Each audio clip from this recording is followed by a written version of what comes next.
that would be worn by the military types. There are lots of them there. As you can see, they're somewhat similar to the U.S., but not exactly the same. Important to point out, Jim, very important to point out, no evidence of any chemical weapons. The weapons here now belong to the United States. The operation belongs to the United States, and it's going to become, in the words of a wing commander, a vital forward-based air operation. Jim? Drone. The Arabic news network Al Jazeera has been showing pictures of a drone, but Central Command says there's no indication whether its lost drone was shot down or crashed due to mechanical problems. More than a dozen missiles fired into Kuwait that on a couple of occasions Patriot missile batteries have been used to bring them down, but the others, he says, dropped harmlessly into other locations. So we did receive a rather full briefing and more details than we have in recent days. Jim? Marines Transport Support Group are given a stern warning about the dangers awaiting them on the road north to the front line. Dangers such as ambushes, mines and snipers. Listening seriously is Staff Sergeant Chris Backus, an artillery combat specialist who is here just to hitch a ride. As night falls and the convoy prepares to roll, Sergeant Backus is given the task of checking the weapons of those less familiar with war. At 5 a.m, the convoy gets underway. This truck carries Sergeant Backus and his artillery Marines, who are jumping forward after tiring of waiting in Kuwait. We're going up there basically getting the fight. We kind of got stalled in the rear in garrison, so we just kind of hoboed our way up here by commandeering these trucks and one Humvee. Before long, they join a very heavy traffic jam. Armoured vehicles and tanks cluttering the main supply route, backing the push to Baghdad. Make sure that they get the beans, the bandages, and the bullets so that they can carry the fight to the enemy. As the front draws closer, the hardware of war is everywhere. We heard incoming fire and stuff like that, but we didn't see nothing, though. We've been lucky so far, fortunate. But the companies in front of us, so they've been seeing some action up there, though. And that's where Sergeant Backus finds an artillery battery 120 kilometres south of Baghdad. It's about time you make it over here. And here we find something else. News that a nearby battery is under attack. Marines rushing to assist. A call came in from an artillery battery about 600 metres that way that they are under attack from Iraqi soldiers on foot. These Marines have moved into position, and these Cobra helicopters are firing Gatling guns and rockets at the Iraqi soldiers. Lance Corporal Trent Bohem is 21 and excited. You get told the further north you go, you get more pro-Saddam, it's going to happen more. But it's the first time it's happened to us. I just hope it happens more. Here, one gets the feeling the Lance Corporal will get what he's wishing for. Jeff Thompson, ABC News, Central Iraq. Look at this, they sold us.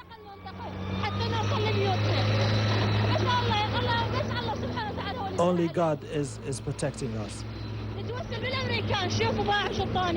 Yeah, I begged the Americans, look what they gave me. These are hungry people. God knows what happened in Qasr. Look what is happening to us. Look at my children. In 1991, I left Qasr to Al-Hayaniya. This is my son. I was pregnant 2 months then. Now it's the same thing is being repeated. I can't speak because I'm feeling so stressed, so oppressed. People, nation, the world, come and look at us, see us. Only one Arab jealous for the Arab world. Come and talk about that. Look at this. Look how our rights are being taken. Look at our army, look at our soldiers. Look what happened to them. Yes, Jim, I've been briefed by two senior military sources here amongst the British troops south of the city of Basra, as you say. They told me about an incident that happened this morning, 9 o'clock local time, where more than 1,000 women and children, escorted by some men, tried to make it across one of the main bridges from the city of Basra to the southern side of the river where the British forces are. As they came across the bridge, they were fired on by a four-wheel drive vehicle, which was manned by what the British say were Fedayeen, local civilian militia. They were fired on by a machine gun that was mounted on the back of that vehicle. And the British then brought on a Challenger 2 tank onto onto the bridge and fired at that vehicle. As that was happening, there were mortar rounds that hit the bridge, attempting to hit the British Challenger 2 tank and other British military vehicles on the bridge. As the 3 men who were in and on that 3x4 vehicle were killed, the British tell me that they were wearing civilian clothes and some of them had balaclavas on. Whilst all this was happening, the people, of course, were scattering in all directions. Between 200 and 300, the British say, went back to the north side of the city where the Fedayeen are in control of Basra, and the others made it across to safety in the south. There have been several attacks on this bridge over the past few days, Jim, as people have tried to leave the city of Basra. The British say that there were several casualties. They managed to recover one young woman who was injured on the bridge and bring her back to the south side until she's in a stable condition. Jim. Scrap that was left behind right over that ledge over there is the remains of a Russian helicopter that was probably blown up by advancing coalition forces in the first Gulf War. There's a whole scrapyard of that material out and back. So this is a base that probably hasn't been operated for a long time, but now it is about to be operated. However, no longer by the Iraqis. It's going to be operated by the United States and its coalition partners. That have been striking along the supply lines here in Iraq is another part of that security option. These are known as CAT teams, Combined Armor Anti-Tank Teams, and they're basically Humvees or the Jeeps that the military uses, but they're mounted with heavy weaponry, including automatic grenade launchers, tow missile systems, and also 50 caliber machine guns. Because they're highly maneuverable, they can run in front of the convoy. They're basically the tripwire, the early warning device. If they get any fire, they can immediately return heavy fire, suppressing fire, they call it, and then if need be, reserve units can be pulled up from the convoy to fight off if there is any attack. The idea of moving now is to move forward and to eventually try to press into areas, villages, and towns where the Fedayeen may be operating out of, trying to stop their harassment of the supply lines that run all the way down to northern Kuwait. Martin Savage, CNN, with the 1st Battalion, 7th Marines in southern Iraq. An RAF Harrier, they've been flying around the clock, sort of coming in. This one came in about an hour and a half ago. It will probably be flying again in a couple of hours' time. And another one is just starting its engines behind me, and I'm joined now by Group Captain Mike Harwood, who's the UK-based commander here. Just tell me what sort of missions you've been flying today. Well, 2 types, John. One has been up near Baghdad, softening up the enemy forces way away from our armies, and the other lot have been very much closer to us, and working very closely with the army, literally 200 to 300 yards away, using our aeroplanes to support the land forces. So when you say softening up targets, are we talking about the Republican Guard, the Medina Division, or that sort of thing? Yes, exactly. The Medina Division, the Baghdad Division, 10 Division, 6 Division, softening them up. So you will see that at a stage in the war, they got 100% capability. Now we've got them down to 85 to 80, and each day we just knock them back a little bit further, so they're not such a big battle for the guys on the ground. I suppose the thing that strikes me is that if an air base like this is flying 400 sorties a day, and one plane hits one artillery piece per day, I mean, that's 400 less per day. Surely it's only a matter of 4 or 5 days, and there's no army left. Well, we'd like to think that air power is going to make a hell of a difference here, that's for sure, and those divisions are reaping the benefit of air power, that's for sure. So we'll see. We'll see how long it takes. Every day we're going back, and gradually we'll get our way to Baghdad, and this will be over. I know you people have been used to patrolling the skies over Iraq with the northern no-fly zone, the southern no-fly zone, and you'll know what the capability is. Do you think that some of the other generals involved in planning this campaign have underestimated what Saddam Hussein has? Well, none of the ones I know, that's for sure. I mean, they are very focused on what they have to do, very focused. And all of us knew before we started this that this is a war, this is not a game. So we try every idea known to man, and then we expect the enemy to have a vote. Unfortunately, he doesn't play to a script. But I've not seen anything to make me rewrite the books yet on how to fight a war. There have been no surprises for me. And what sort of opposition, what sort of resistance are your pilots facing when they're flying missions at the moment? Well, there's one of the simple things is just how many aeroplanes are in the air. And they have to coordinate very heavily because there might be 1,000 aeroplanes up there at one time. The other thing is there's a lot of AAA, a lot of gunfire coming up, and a lot of missiles. Some of them are just shot blindly into the air, but the guys are seeing puffs of smoke all the way around them. It's just like the World War II movies. Terrifying? I think, in a way, yes. but they're very busy with their job, especially for us in a single-seat aeroplane, so they just get on with that. And when they get back here, they go, oh my word, that was a bit scary. Okay, Crew Captain Mike Harwood, thank you very much. You can probably hear from that roar behind me of another RAF Harrier being got ready for another sortie, and this will carry on through the night. Now back to you. Since the start of the war, the US military said they hit communications and command facilities. Heavy bombing raids were also launched at targets to the south of the city, where Saddam Hussein's elite troops are believed to be based. Iraqi Republican Guards are mobilizing 70 miles south of the city, where US troops are preparing for what could be a major battle near Karbala. Najaf was also bombed overnight. The Iraqis say 26 of their people were killed. Nasiriyah was also hit. 4 US Marines are missing in the area. Armed standoff continues at Basra. British forces say Iraqi militia fired mortar bombs at civilians trying to leave. And in the southern port of Qasr, the Royal Fleet Auxiliary ship Saganahad has docked with its cargo of humanitarian aid. This from our correspondent, Martin Bell. Thousands of Iraqis are fleeing from the humanitarian crisis and from the war in Basra. We're running away from the fighting, she says. We're really suffering. Basra is a contested city with action by both sides. Al Jazeera television showed an American drone having been shot down. The British have destroyed the Ba'ath Party headquarters, and they accuse the Iraqis of firing on refugees. Perhaps the initial signs of the Ba'ath Party control, the irregulars losing an element of control of their civilian population, who clearly they wish to keep inside the town for their own purposes. That we should expect an attack tonight. The dilemma for the soldiers is how to take out the enemy while sparing the city. It's still very hard when you do see bodies on the street afterwards wearing civilian clothes. Even though they have held up weapons against you, a body in civilian clothes still looks like a body in civilian clothes. So it is something hard to deal with. Outside Basra, the 7th Armoured Brigade are preparing their next move. The idea that they could be bogged down is fiercely disputed by the soldier most respected by all the others. This bogged down is a tendentious phrase. It's a pause whilst people get themselves sorted out for what comes next.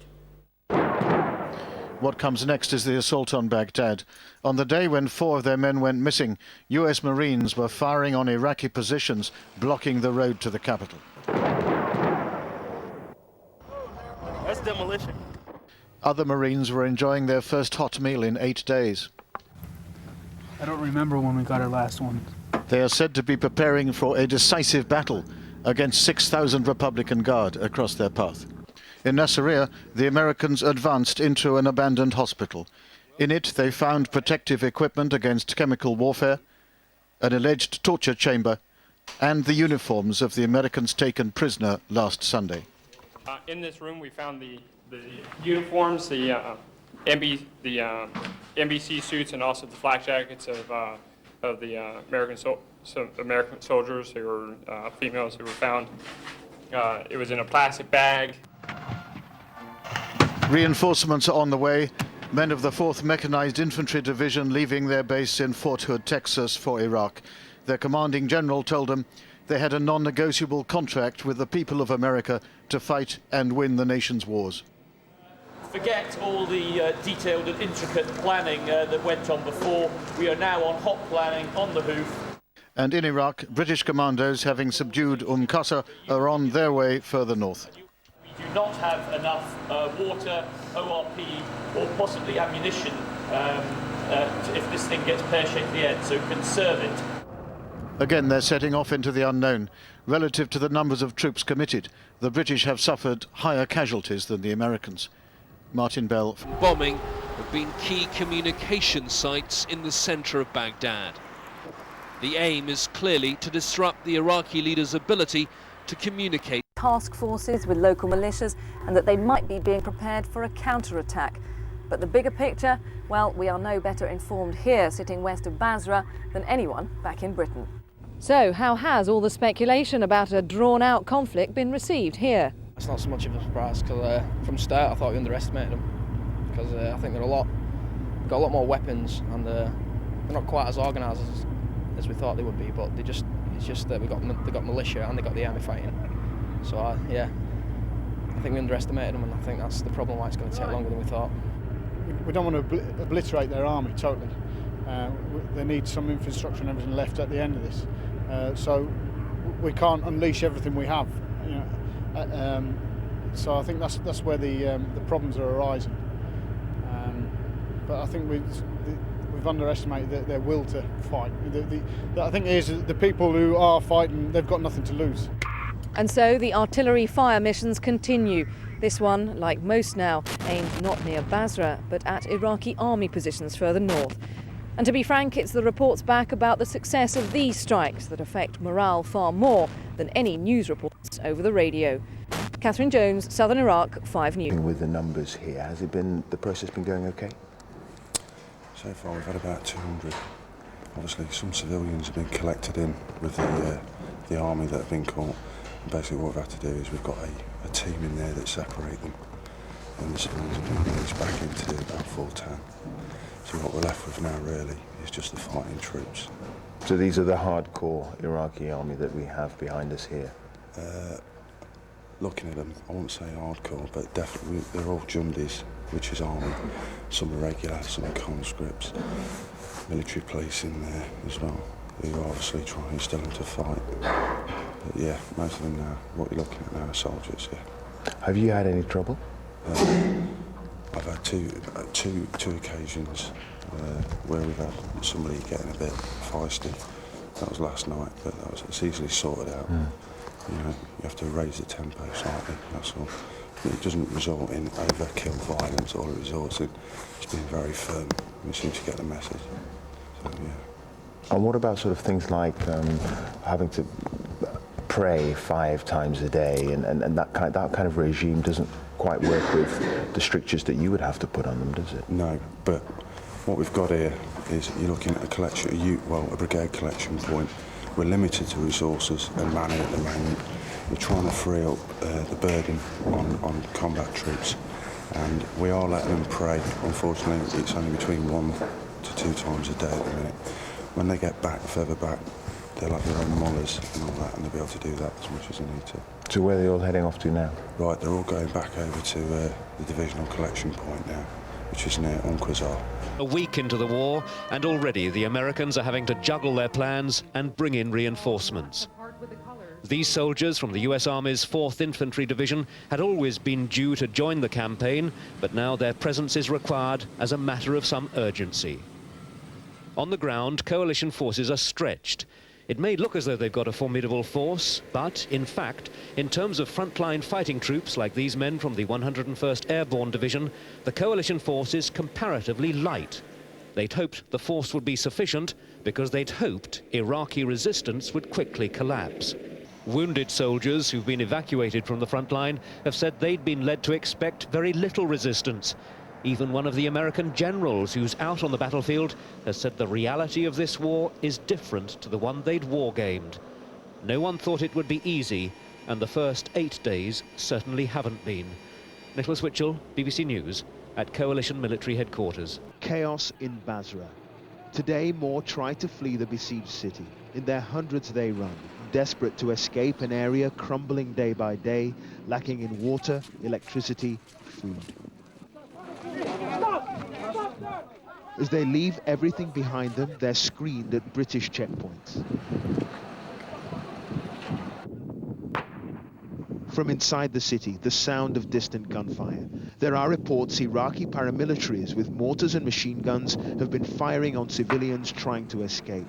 The final humiliation for a desperate people, attacked by their fellow countrymen. These pictures from Al Jazeera television show the remains of Basra's Ba'ath Party headquarters, attacked by coalition heavy armor from outside the city walls. The noose is tightening around Saddam Hussein's men in this part of Iraq. His forces, however, did score one victory today, shooting down an unmanned reconnaissance plane that had been keeping an eye on Iraqi troop movements inside and outside the city. British Marines a few kilometers away are moving relentlessly towards Basra. They could be the first coalition troops to enter the city. Challenger 2 tanks are being used to great effect to attack Iraqi armor on roads leading to Basra. These vehicles helped destroy a number of Iraqi tanks and armored personnel carriers in a recent confrontation with the enemy. It's still unclear whether entering Basra is a war aim for coalition forces, but what is apparent is that the humanitarian need to intervene is getting stronger day by day.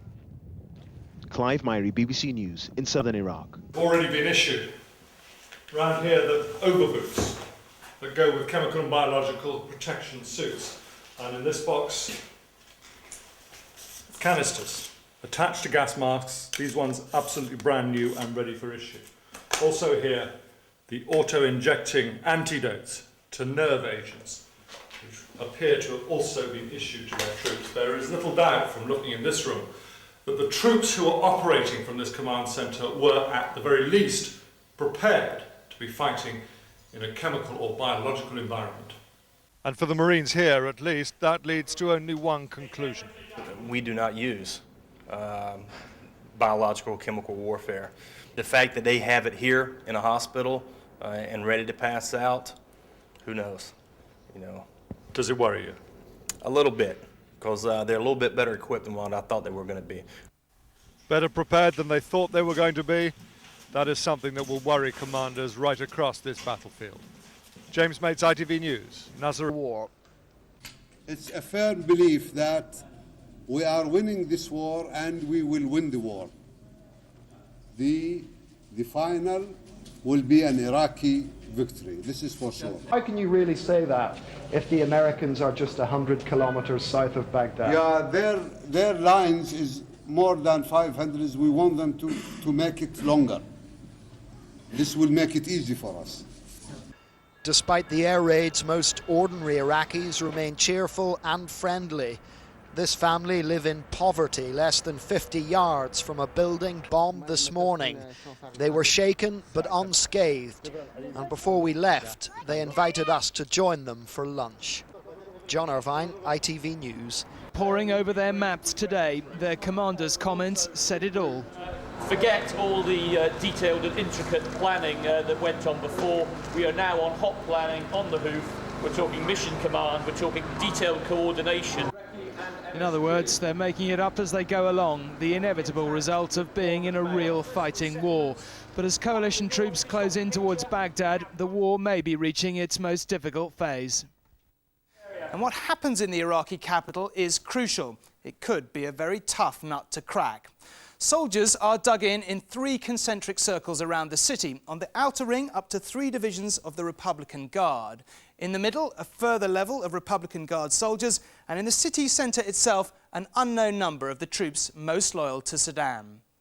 Coalition air forces are continuing to pound the outer unit. But we could now be in for a long wait. The last thing coalition commanders will want to do is to mount an infantry assault on a city that covers 460 square miles. For a period, this may largely be an intelligence and special forces war. The Iraqi leadership will be burning oil and tyres to try and create smokescreens and hamper surveillance. But the special forces will be trying to find Saddam and his acolytes, then swoop in and eliminate or capture them, hoping that a series of dramatic blows to the regime will tip the psychological balance. Looked at from Saddam's point of view, the picture does look increasingly bleak, but coalition leaders must still proceed cautiously. The last thing they want to do is create a blitz-type spirit inside Baghdad, where Iraqis decide to resist, however much they might hate their leader. So far, this war is going neither very well nor very badly, but it will enter a new, much more difficult phase if coalition forces end up having to fight their way into Baghdad. They must hope it doesn't come to that. Tom Bradby, ITV News. Too scared to stay. Families from Basra braved the crossing out of the city, despite the fact it had been hit by mortars just hours earlier. Shortly after dawn, a group of around 300 refugees emerged from behind the burning oil holes that marked the boundary of Basra towards this British-held bridge. Officers watched in horror as a barrage of mortars exploded around them, almost certainly launched from paramilitaries who still control the port.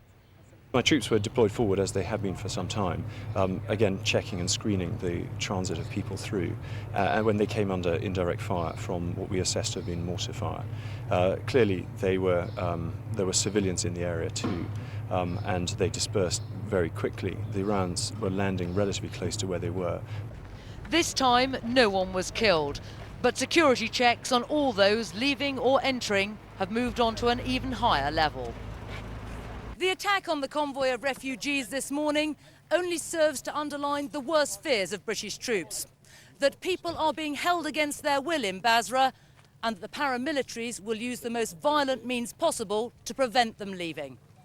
Despite the British conviction that the refugees were deliberately targeted, it is possible that they were simply caught up in an attack on the front line. But the teams securing the bridge have no doubt that irregular fighters are trying to slip in and out of Basra. Suspects are